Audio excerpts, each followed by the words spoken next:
Welcome to the Vantage Doers web series. This web series is brought to you by Vantage Circle. In this web series, we bring you practical lessons from the trenches, the how-to guides.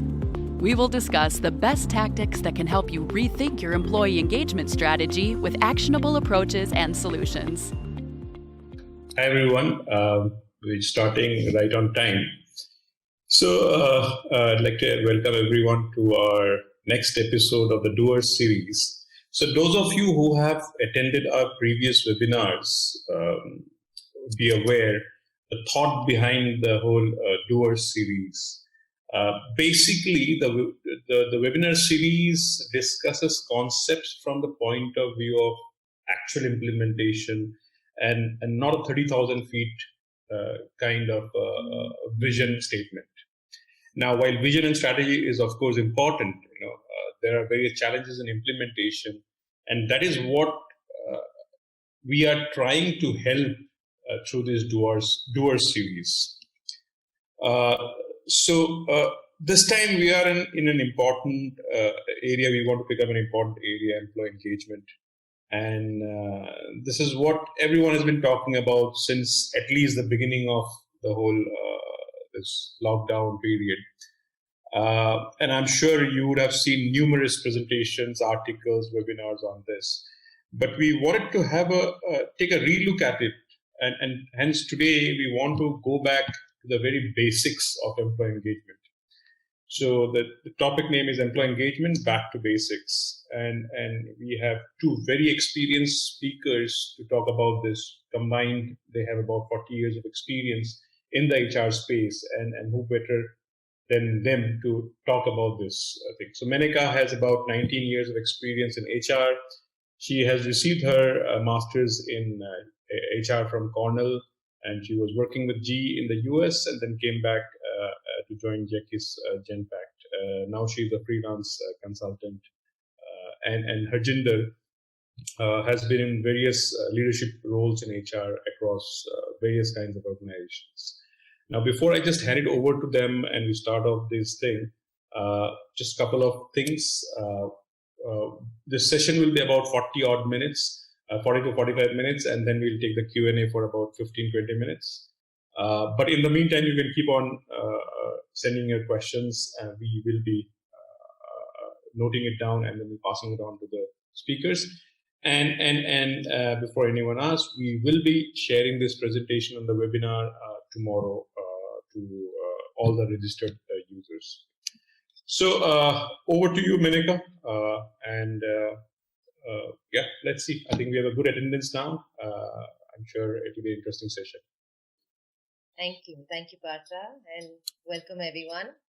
I'm just gonna let me know you can see the presentation. Yep.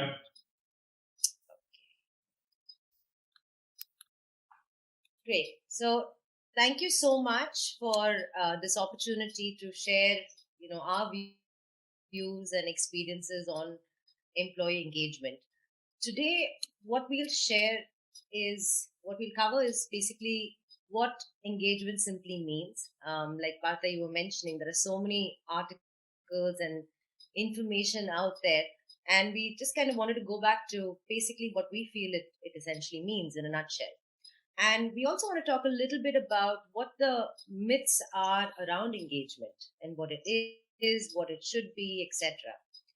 We'll also explore a little bit about what the drivers are. We'll spend a fair amount of time over here on what the drivers of engagement are, and especially in today's context, because I think that I do believe that is of utmost importance right now. And finally, we will go into the best practices, some of the practices that we personally were involved in implementing based on challenges that we saw in the organizations that we were working in, and sharing a little bit about those practices with the hope that, we will have opportunities in the future to go into great detail about each of these practices and how one could look at implementing it in their organization. So let's start with defining engagement.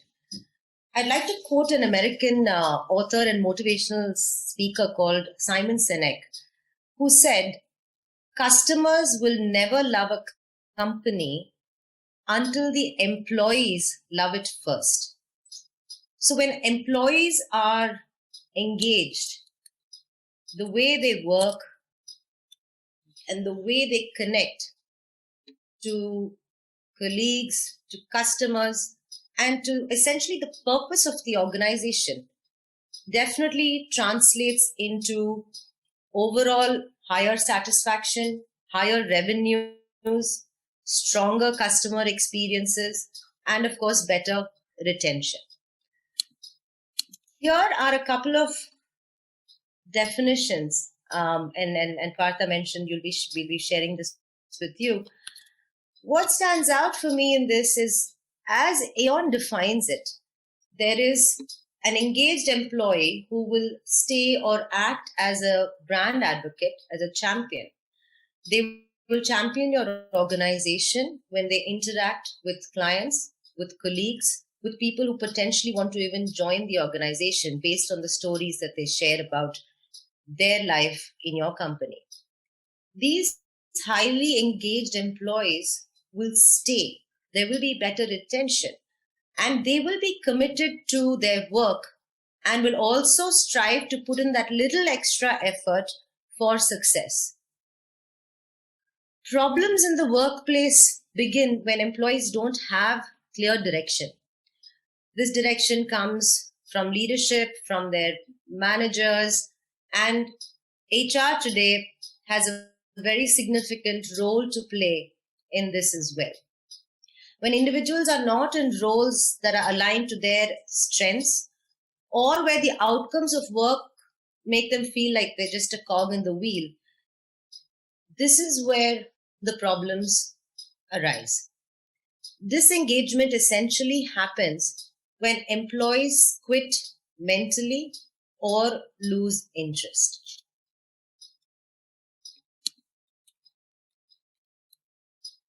So let's look at some of what we call the myths of engagement. We call the session Back to Basics because we sometimes get so caught up in all that's happening, be it the latest trends in technology, what is the impact of technology and its role on how we're working essentially today, remote working, and we felt we can just make it less complicated if we went back to the basics. Engagement has never been the goal of an employee. You can ask yourself that, and you may know this intuitively. Employees fundamentally want to be happy at work, and he or she or they them will work hard for the right employer. And when they feel their purpose in the organization is connected to the larger purpose of the organization. So some of the myths around what high scores mean, low scores mean, should we do any kind of a dipstick survey, especially if the business is not doing well, we may assume that we'll get bad scores. And even if you look at the last 5-6 months of the kind of world that we're living in, there is a question or a dialogue of how much is too much. Are we over communicating? Are we under communicating? So on and so forth. Because we all feel that we believe that all of these are ways to engage with our employees. So we may even worry when, a business that's not meeting numbers or a business that's doing very well, we may assume that the numbers have to be high, which is not necessarily true. Engagement is therefore an outcome that is determined at a larger level by the organizational structure, by the practices, the policies, the values, and the culture that actually exists in the organization. An author at Talent Culture called David Misner said something which I feel sums up how we should approach arriving at the outcome of engagement. He said, I like to think of work as a game. As a player, I need to know the rules of how to play and how to win. These are set out via clear goals and key objectives from management and leadership. I want teammates, employees, and fans, customers, who are loyal and energetic. Lastly, I have to love the game and care about the outcome of playing it. So, as our hero, Dilbert, says, it's always been important for us to understand what employees think. It's always been important for us. But in today's world, it is essential to understand what employees think. With this, I hand it over to Sidhu. So I'm just going to stop sharing my screen for a moment.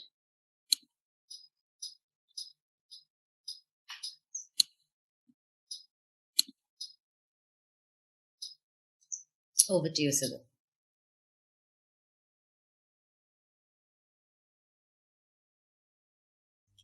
Hello.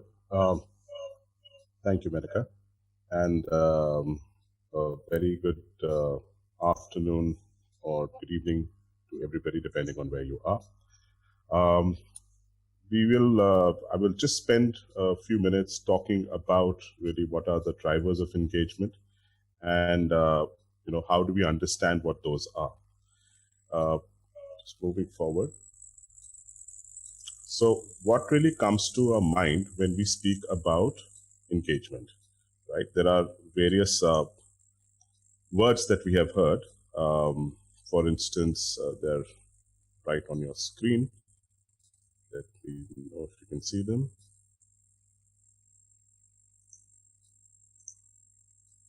Sorry.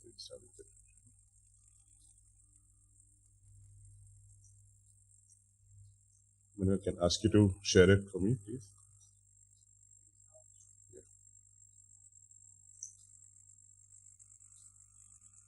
Right, sorry about that. A bit issue with sharing. Right. So, okay. So let's try and examine what constitutes employee engagement and what really are the drivers. Each of these words on the screen represent a driver of engagement. We know this from various engagement models that we have studied or from engagement surveys conducted that we have been a part of. We also know this intuitively. This is not new information. However, where we often grapple with the question of engagement is which of these drivers matter more than the others, especially in our own organizations. We often struggle with the idea that we may end up focusing on low impact areas and ignoring higher impact drivers. We also wonder if we should run a survey or conduct some employee pulse gathering initiatives. This gets compounded with the question of the cost, timing, and the effort involved in such an endeavor. There are also new pieces of research that come in all the time, establishing new links between organizational attributes and engagement. And then there are the fads, innovative practices and fun at work, which are characteristic of new age organizations. There is a lot competing for attention when it comes to engagement. So really, what matters in our organization and to what degree? And do we measure it right away, or do we find some other ways of just gathering a pulse? So let's look at what these drivers are. If we really break it down, fundamentally, the drivers remain the same across all engagement models and organizations. These drivers are called by various names and may have varying definitions, which is just as well. However, it is important to understand the gist and not get overtly concerned with the verbiage. The first driver is simply clarity, an understanding of what the organization is in business for, what their aspirations are, and how they intend to go about fulfilling those aspirations. It is essentially knowing why we are doing what we are in this organization. Strongly linked to this is the second driver, and perhaps the most significant, which is leadership. If leaders are seen as capable, quite obviously, employees have a greater confidence in the future of the organization. Employees are more willing to push themselves harder if they feel that their efforts will be recognized and that they will be treated fairly. Work processes and the ease of working, the resources provided, the quality of colleagues, all form part of the next driver. Essentially, something that makes work more meaningful, easy to do, and then there is a collaborative space. Again, linked to this is the relationship that an employee enjoys with a manager. Boss-subordinate relationships are perhaps the most important drivers of engagement at a work unit level. Then come the rewards. Now, rewards, whether monetary or non-monetary, are crucial, as is the availability of opportunities to do different work, learn different things, and an advancement in our careers while we are at it. These are simple, fundamental, and inalienable truths. However, what is of interest is how these manifest in these strange and uncertain times. We often spoke of the VUCA world even before the pandemic hit. Now, if anything, uncertainty and volatility have pervaded every aspect of work and life apart from business. So now, when we talk about clarity and vision, which could mean vision, mission, strategy, we also have to look at a more fundamental and immediate level. As employees, we expect transparent communication on how the business is doing. And this communication has to be more frequent. It has to be more comprehensive.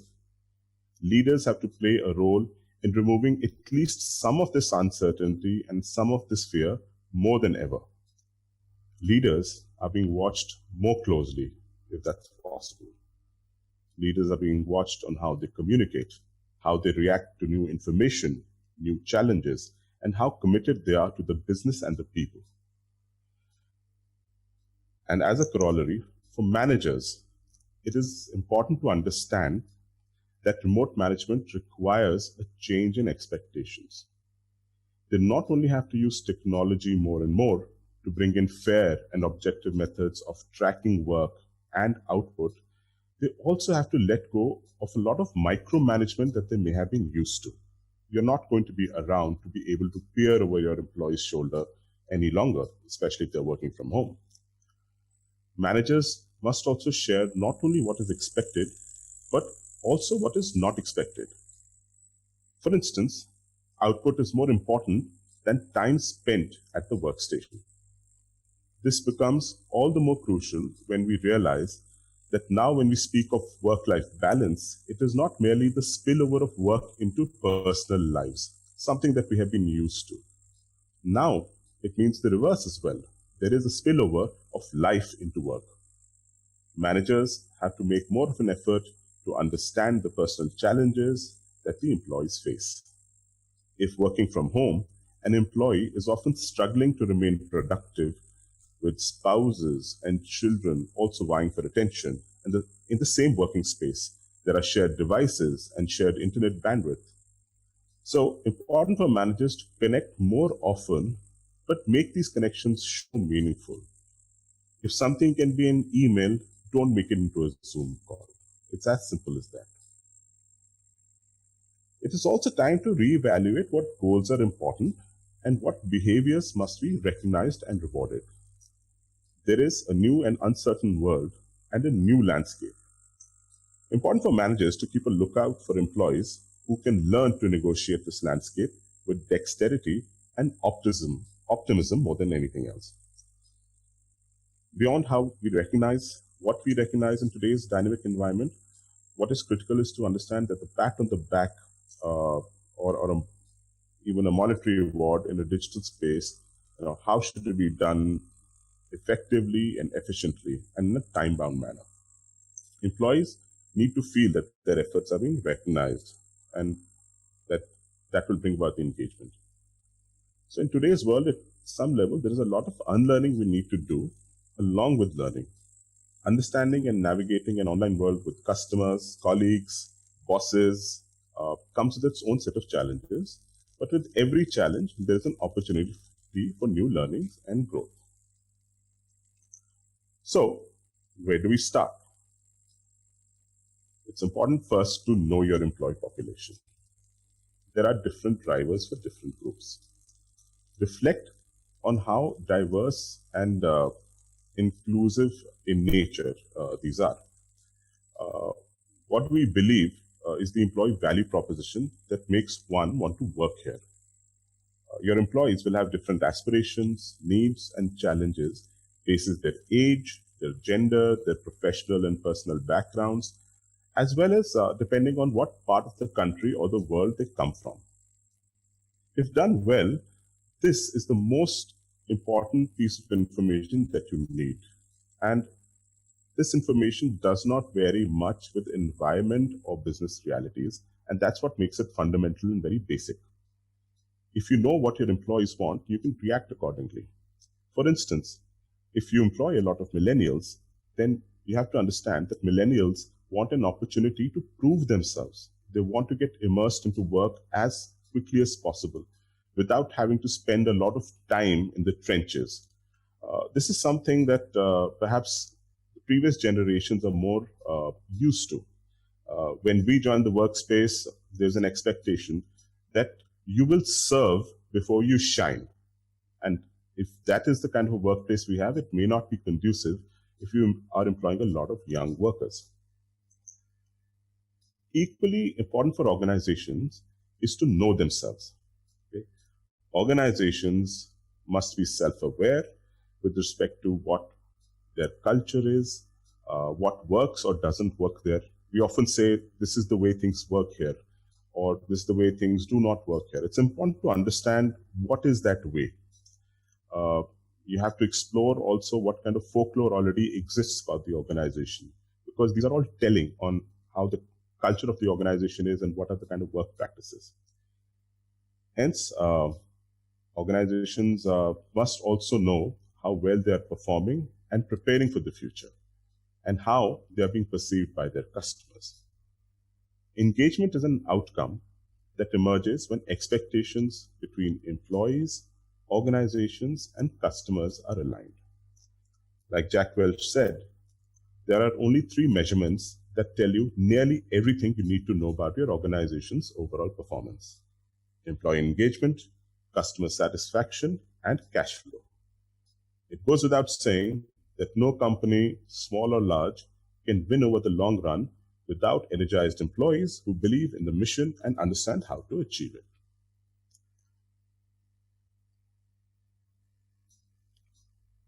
With this, I ask Menaka to handle the next part. Thank you.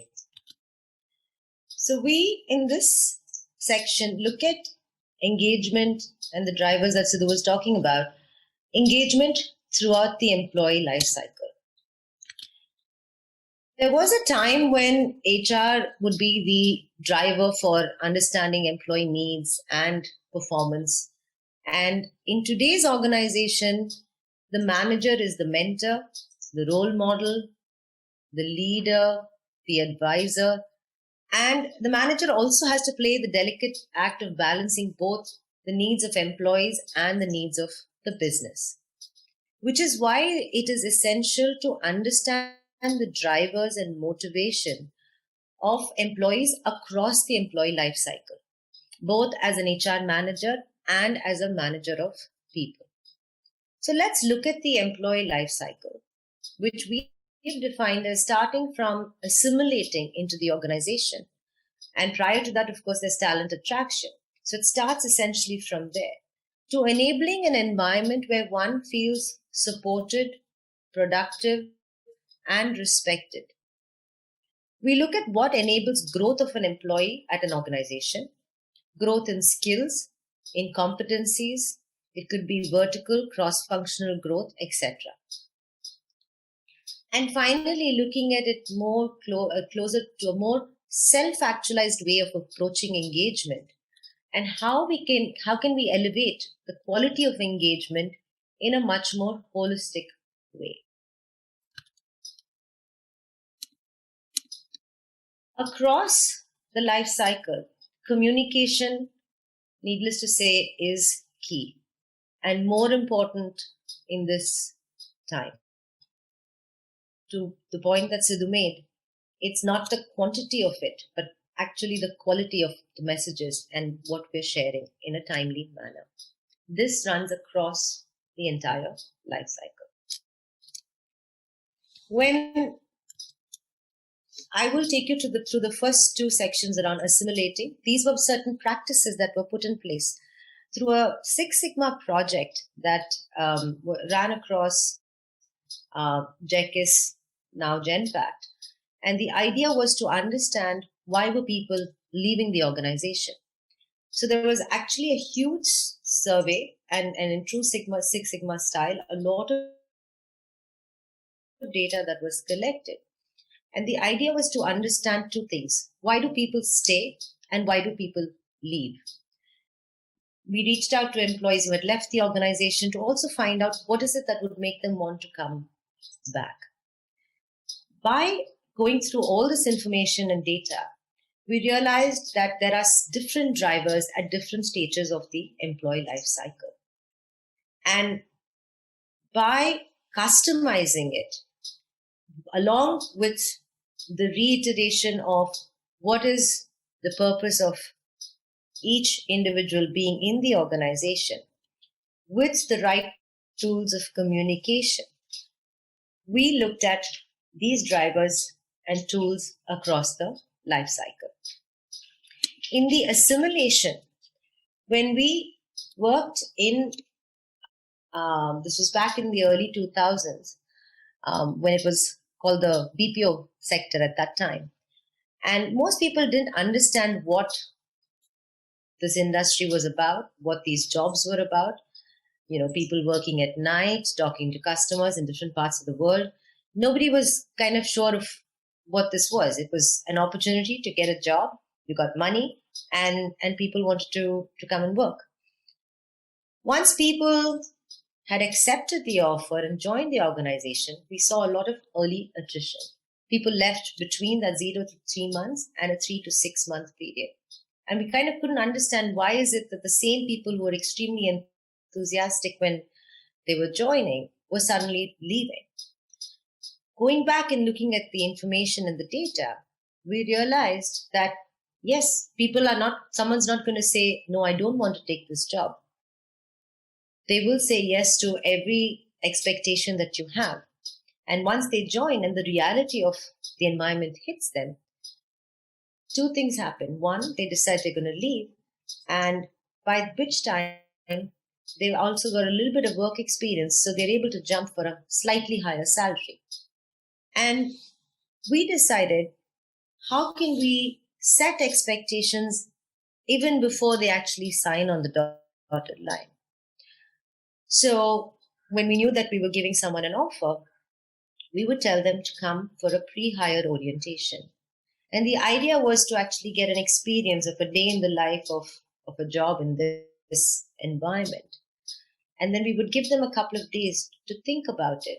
So they would get the experience of coming to work in an office-provided cab with a whole bunch of people in it, come late at night, eat in a cafeteria, have that whole experience of sitting side by side with someone who was on the phone or doing data analysis. And I'm talking about 20 years ago. And while certain things have changed, a lot of things haven't.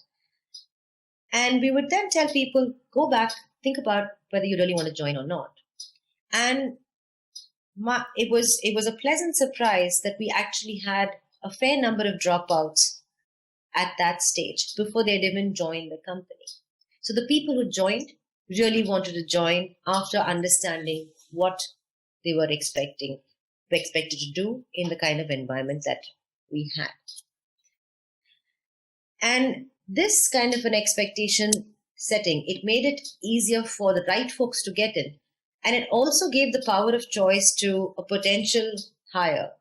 And while it brought down our attrition, we also knew we were bringing in the right people. The second tool that I want to talk about, peer mentoring, we used to call it the buddy system. And this essentially talks to, remember when you joined a new company or, your first job, and I was kind of reflecting on when I walked in and I felt completely lost. I didn't know who to speak to. I'd got the offer letter from someone has reached out to me to come and report somewhere, and I didn't know who to speak to, what the jargon was. It was like a whole different language. Even the structure or the hierarchy and what the processes essentially were. I felt pretty lost. And in our experience, we found in those first 30 to 60 days, when you're feeling overwhelmed, having a go-to person actually makes a difference. So the buddy program essentially was someone who's been in the company a few years, and they are assigned to me as a buddy to help me navigate and understand the system slightly better. It was also just not sitting alone and having a meal alone. This was when, of course, we were in a workspace. But the idea was to not feel lost in the system. What it also provided was an opportunity for the person who was providing the mentoring or providing that little buddy, that responsibility for that individual made them feel important and responsible. And we saw it also translate into when they took on bigger team leading roles and managerial roles. The idea of making sure someone who is new to an organization, and in today's context, when everything is virtual, you do have employees joining virtually. You can ask yourself, how or what are we currently doing to make them feel a little more integrated and assimilated? And what is the opportunity that we have, even in a virtual space, to do this and do more of? I do believe the access that we have, since everything is pretty much online, gives us access to our organization, not just at an India level or in my time zone, but has actually opened up the world.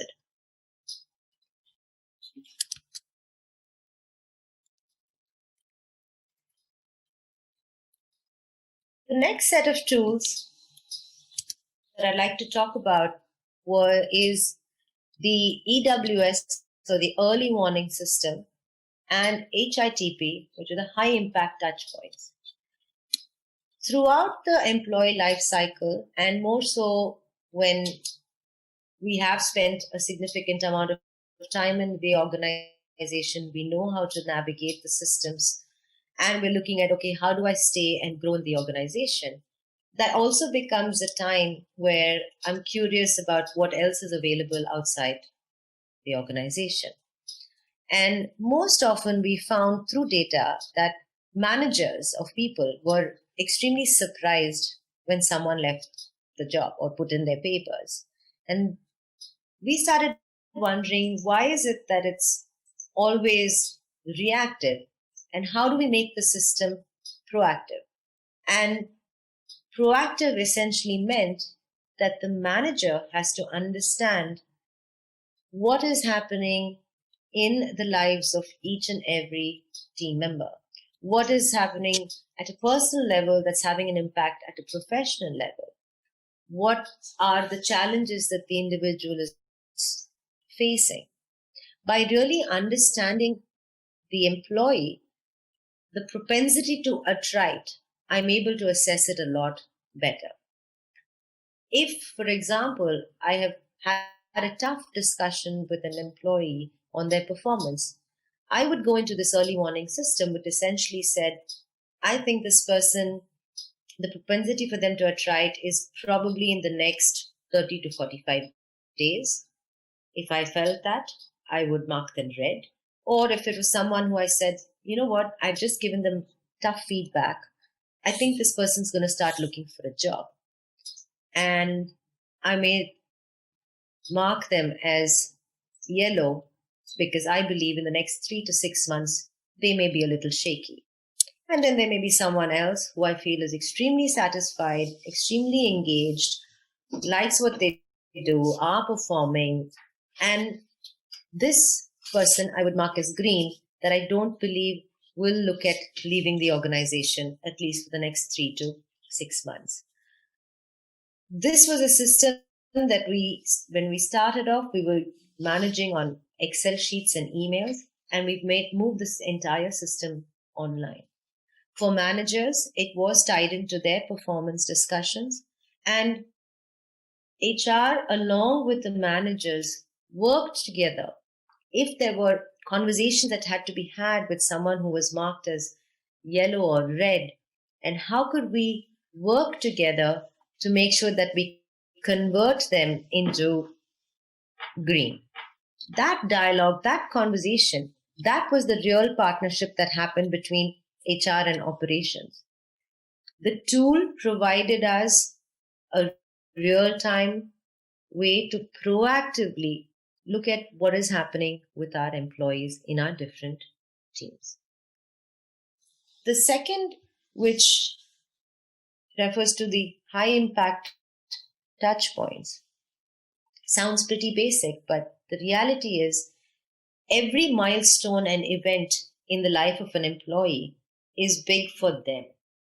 And it doesn't take a lot for us to try and make sure we recognize, acknowledge, and in some situations, sit down and even have the tough conversations with them to be able to coach and mentor them to improve. These high impact touch points, there are many that have existed for a fairly long time around promotions, celebrating work anniversaries, and even if someone has been confirmed in the organization. Ask yourself, what are some of the high impact touch points that in your organization you today recognize, and what are the areas that you could look at getting into? Of course, at this point, much more in a digital manner. I'm handing this over to Sidhu now.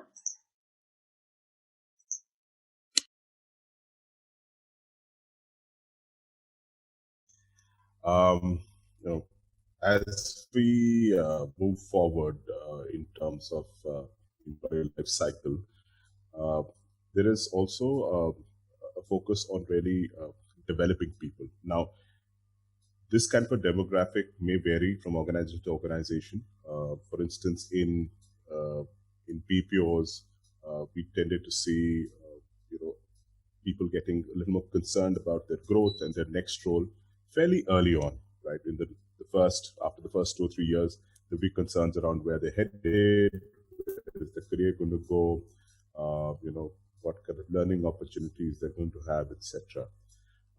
And that's perhaps also now percolating to some of the more core sector kind of industries. Again, as a younger workforce comes in, things are moving much more quickly than before.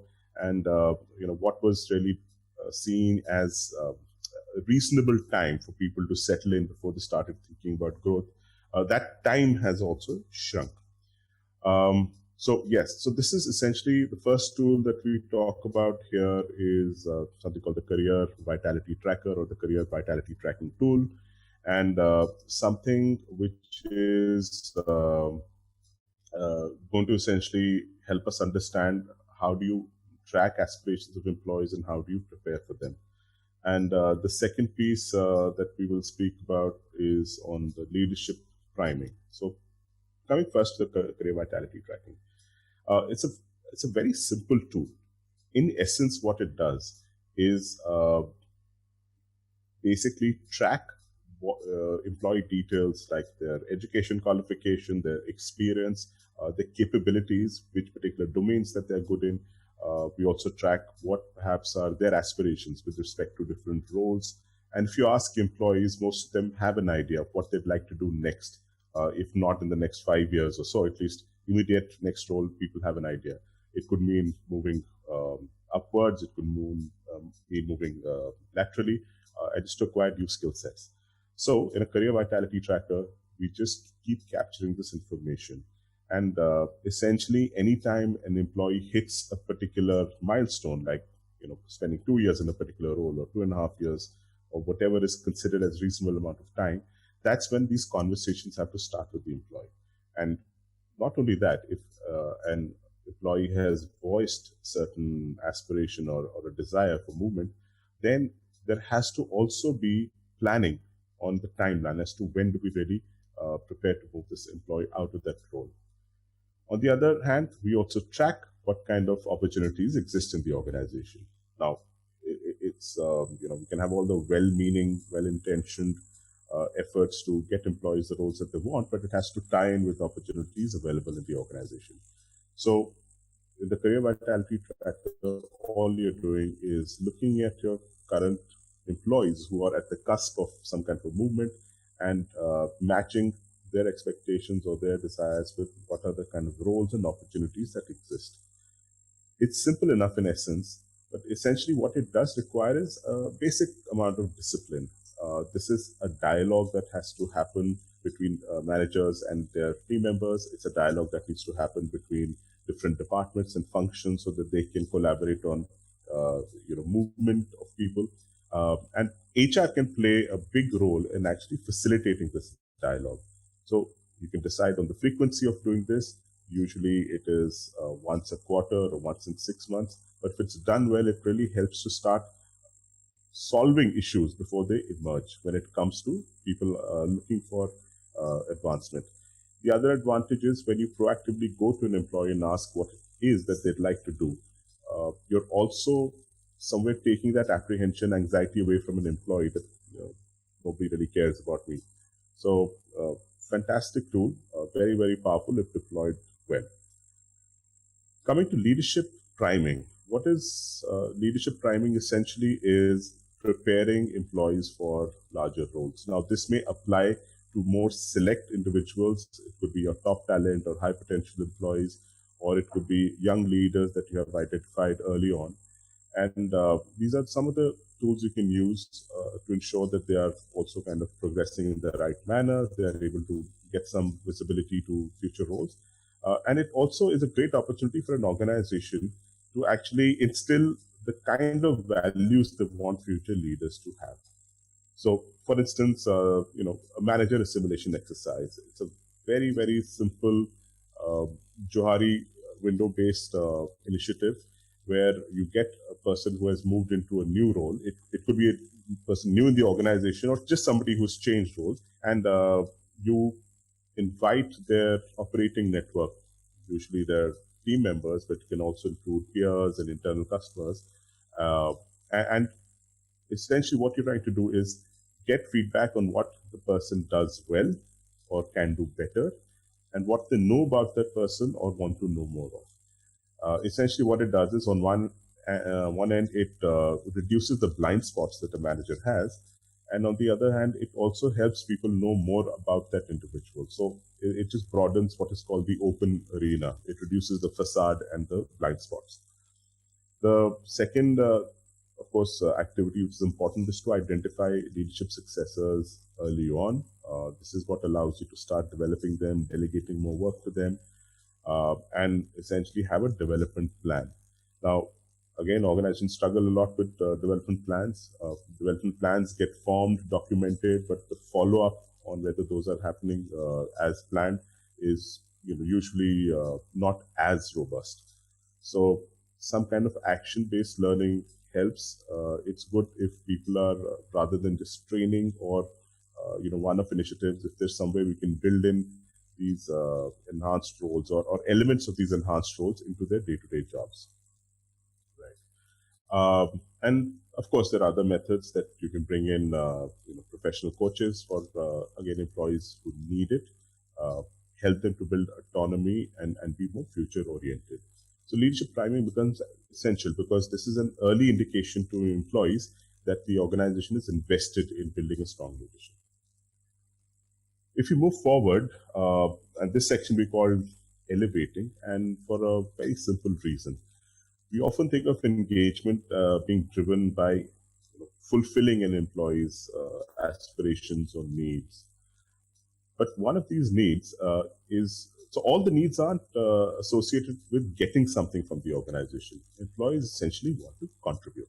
What makes for a meaningful work experience for employees is the ability to come in, do something which is worthwhile, and then go back. Nobody really wants a free ride. So these are tools which, or initiatives, practices which help to, again, bind an employee strongly to the organization and really increase the sense of commitment. For instance, in reverse mentoring, as the name suggests, you have senior leaders or managers paired with somebody young in the organization. Very often it could be campus graduates or young employees, and where the youth actually is mentoring the leadership. They're helping them understand more about the current generation, about the current times, about the kind of trends that are there in technology and design and communication, and really give leaders a sense of how they can remain attached to the ground. Now, the other advantage of this, apart from, of course, allowing leaders to become more empathetic and understand their employees better, is that it gives the young employees also a sense of contribution in steering the ship, in really having a say on how the organization is going to run. Because here they are advising senior people, they are sharing their own expertise or their ideas, and it helps them, again, to inculcate a sense of belonging and responsibility, simply because if I have a say in building something, I'm more committed in preserving, maintaining, and growing that. So the organization is not something that you're just getting something from, it is also something that you're contributing towards building apart from your work. Very closely linked to this is also a lot of organizations do it, where they involve employees in CSR activities. Now, this can be done in various ways. It can be allowing employees to spend a certain number of hours every week or every month in some kind of an initiative which is linked to the company's CSR plans. This, again, is a great way for employees to step outside of their immediate work and their world, and help them see the bigger picture, help them understand a little more about community and being part of it and developing it. It helps employees understand more about sustainability, and these can be made as part of performance goals, or it can just be extra initiatives that employees take up. But it's good if there's some kind of measure around it, because if you want people to do good, they should also do it well. So these are the two areas, again, very simple activities which don't need to be monitored too much, but really, really help drive a sense of fulfillment and engagement in employees. So with this, I pass the baton back to Menaka to sum up.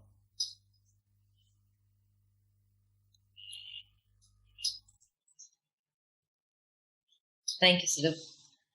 So just to summarize, I would like to say that there's nothing that we've shared here which is really rocket science. It is essentially about going back to the basics of reflecting on who you are as an organization, and in your own ecosystem, how can your systems, processes, practices enable an engaged workforce. I'd like to share a quote by Simon Sinek, who said, when people are financially invested, they want a return. When people are emotionally invested, they want to contribute. We are all human, and we prosper when leadership, people, humans around us recognize all the influences in our lives, not just what happens at work. And today, when all those lines between life and work have blurred, there can't be a more truer statement today. Thank you so much, and we're happy to take any questions now.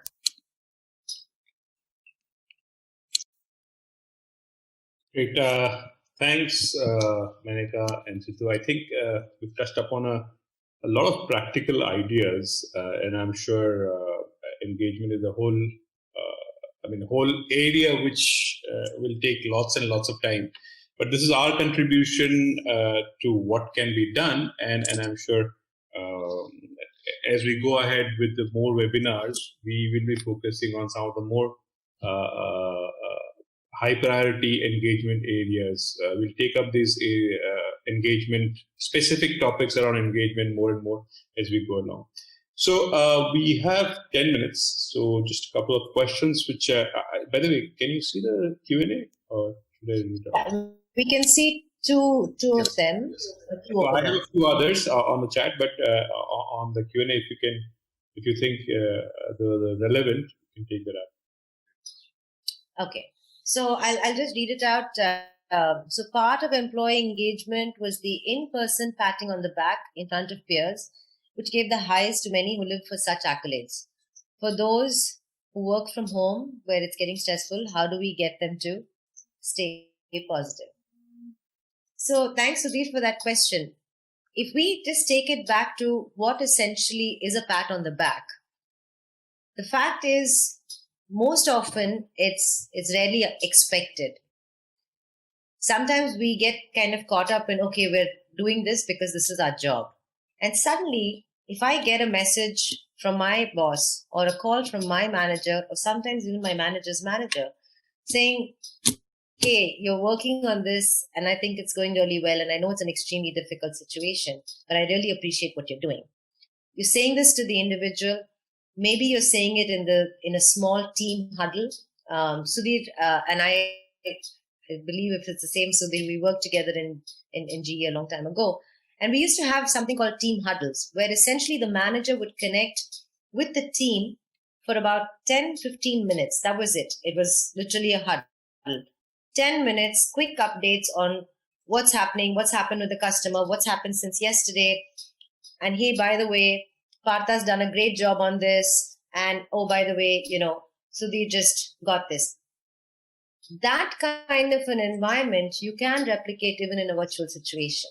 It's not difficult to do. It's essentially going back to the spirit of doing it rather than trying to get into some kind of a complicated method of measuring it and making sure I do 5 recognitions a week. Making it flow a lot more naturally, I do believe is how it would work in these times. And just to add to that, Menaka, so because we come from the product background, so there are tools which help. Okay, now I always say tools are there to help in the process. It cannot replace the human touch or the whole HR part of it, kind of. So there are tools which allow you to do those recognitions in a very visible way, in a very instantaneous way, and which is something which will help in the overall process. And to add on to what you mentioned, so there are a few other questions. Sidhu or Menaka. I can take the second one. So the question for everyone's benefit is that. This is an anonymous attendee saying, hello, you have mentioned that to increase employee engagement, one of the methods is a pre-orientation. My question is not that is that not the purpose of the probation period, allowing a specific time period for the employee and employer to assess suitability of the role after having first-hand experience. If you ask them to join before an offer or contract is signed, would that not lead to legal concerns, especially if they get injured, for example? Or how should the employee compensate them for the day's work? So, good question. It's good to clarify. So, the first thing I'd like to say here is that when we talk of pre-hire orientation, we are not actually talking of bringing the employee on board and starting work. What essentially it says is, once the interview and the offer stage is over, the organization has very clearly communicated their intent. They have selected the employee. Now, between the offer acceptance and joining period of the employee, that could be sometimes a few days, sometimes a few weeks, sometimes a few months. During that period, essentially, you call in the future employee. Right now, it's only somebody who has accepted your offer, but not joined, not got onboarded. During that gray period, really, or the twilight period, is where the person comes into the organization, or rather is invited for a very short duration, just so that they can get a sneak peek into what working in that organization is like. You're not actually getting them to perform work. So, for instance, when people are being hired for night shifts in certain kind of organizations, if they had no prior experience of doing night shifts, you brought them in to the workplace at night, did a walkabout, helped them understand what the workplace looks like, what kind of work is happening, and really just get an understanding of whether they could sustain that on a day-to-day basis. So it's essentially a trailer of what is to come, were they to join. Now, what it does is because during you're basically asking the prospective employee to make an informed choice of whether they want to land up in your office on the day of joining. So, because what it does is it helps the employee make a much more informed choice. So we're not actually getting them to perform any work. It is only a short duration. It could be just a few hours. It could be 1 or 2 days. And you just give them a sense of what's to come. And employees or rather prospective employees, in that case, if they decide they don't want to join, at least you have not gone through the experience of having onboarded them, given them work, spending time, effort, money, and then only for the employees to realize that this is not the kind of workplace they want to be a part of, or this is the kind of work they don't want to be a part of. So that takes care of there's no legal implications. It's not you're not contractually right now, bound. And yes, as far as I do want to answer the part about injury, because that's important. Health, safety, environment, extremely crucial for all organizations, especially if it's an industrial setup. So all precautions need to be taken. The same liability exists as regards these prospective employees that you would have for any visitors to your establishment. You do have regulatory authorities, you have other visitors, important people coming in to the organization. The same rules apply from an HSE standpoint. It doesn't really impact your, it doesn't lead to any kind. Unfortunately, if there is some kind of incident, it should not lead to a lost time incident. So that's the short answer. Yeah, in the interest of time, so there are questions, but if we can just pick up maybe 2 or 3. Sure.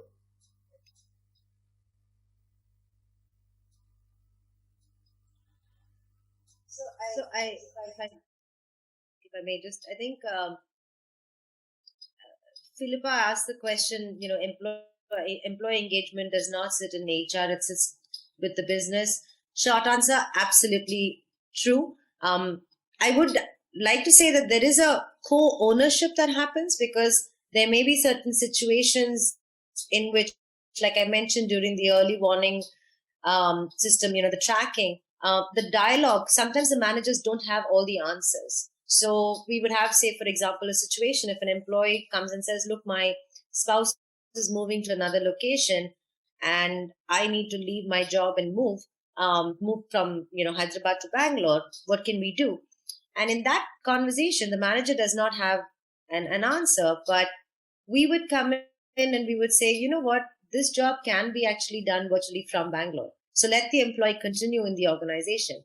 The loyalty for that for the person and the family saying, hey, this company is supportive, and saying it doesn't matter. I think that's a simple example of where there is a partnership between HR and operations. I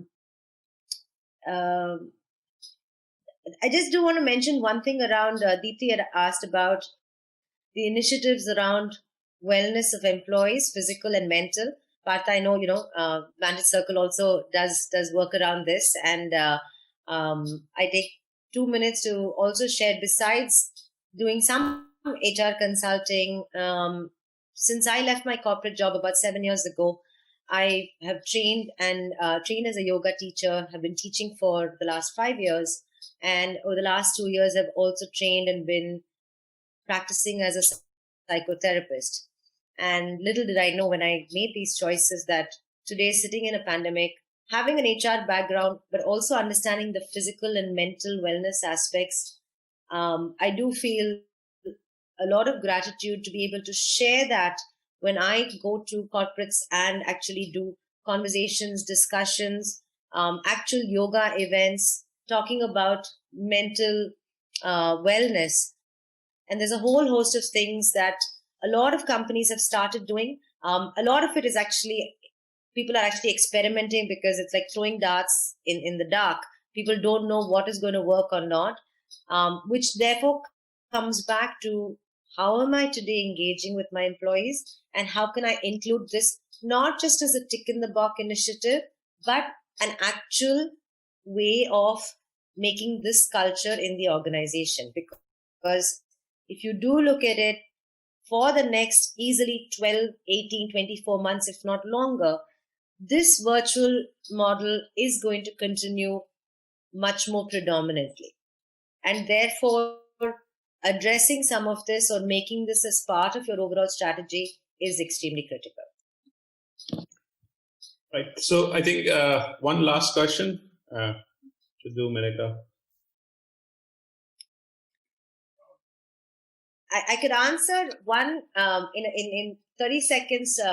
Haley Koita has talked about in a male-dominated environment where people talk about soft stuff and cowboy world.